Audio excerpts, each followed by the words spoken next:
Hello everyone, let's talk about matter.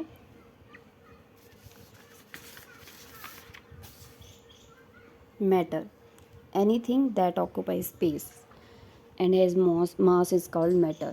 Everything मतलब सब कुछ जो हमारे आसपास सब कुछ है वो क्या है मैटर. हम खुद भी मैटर है. जिसके पास भी मास या वॉल्यूम है वो क्या रहेगा matter. Apple, book, water, air, everything is matter. Particle nature of matter, बहुत ही स्मॉल पार्टिकल से बना होता है, टिनी पार्टिकल से बना होता है. पार्टिकल्स कॉन्टीन्यूसली मूव करते हैं, हैव स्पेस बिटवीन दैम, उनमें स्पेस रहता है और अट्रैक्ट करते हैं एक दूसरे को. स्टेट्स ऑफ मैटर में रहेगा सॉलिड, लिक्विड, गैसेस. सॉलिड में रहता है डेफिनेट शेप, इसकी डेफिनेट शेप रहती है, डेफिनेट वॉल्यूम रहता है, फिक्स्ड रहता है shape and volume. Particles are closely pack रहते हैं. इनकम्प्रेसिबल इन नेचर, इनकम्प्रेसिबल होते हैं नेचर क्योंकि टाइटली पैक रहते हैं, स्पेस नहीं रहती तो इनकम्प्रेसिबल नेचर होते हैं.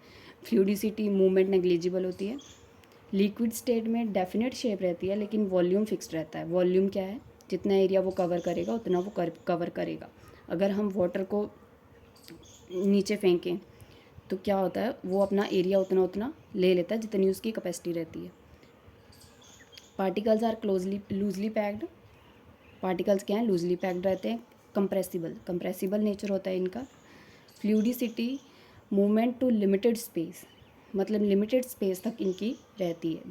जितना लिक्विड एरिया कवर करेगा उतना करेगा.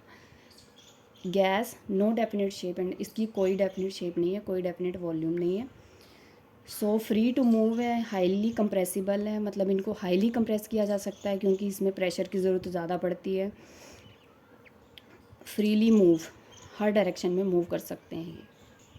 सो हम देखेंगे solid state, no space in between them, liquid, space between them, gases are freely move. Kinetic energy is higher in gaseous state. Kinetic energy क्या है, जब हम टेम्परेचर इंक्रीज़ करते हैं तो काइनेटिक एनर्जी क्या होती है, इंक्रीज़ हो जाती है, जो कि गैसियस स्टेट में सबसे ज़्यादा होती है और सॉलिड स्टेट में कम होती है. क्योंकि गैसियस स्टेट क्या है, फ्रीली मूव करते हैं और एक दूसरे से कोलाइड करते हैं. Walls of container collide to walls of container. Now changes in states of matter. अगर हम सॉलिड को हीट प्रोवाइड करें, ये क्या होगी, मेल्टिंग होगी और लिक्विड स्टेट में चेंज होगी. और लिक्विड स्टेट एवेपोरेट होगी गैसियस स्टेट में. और गैसियस डायरेक्टली जब सॉलिड में कन्वर्ट होती है तो इसको बोलते हैं हम सब्लिमेशन. यही चीज़ रिवर्स में भी जाती है. इसमें क्या है, रिवर्स में एक्जोथर्मिक रिएक्शन उल्टी हो जाती है. एक्जोथर्मिक यानी कि हीट बाहर निकलना. एंडोथर्मिक में हीट क्या है, एब्जॉर्ब होना, और एक्जोथर्मिक में हीट इज़ एक्सहेल.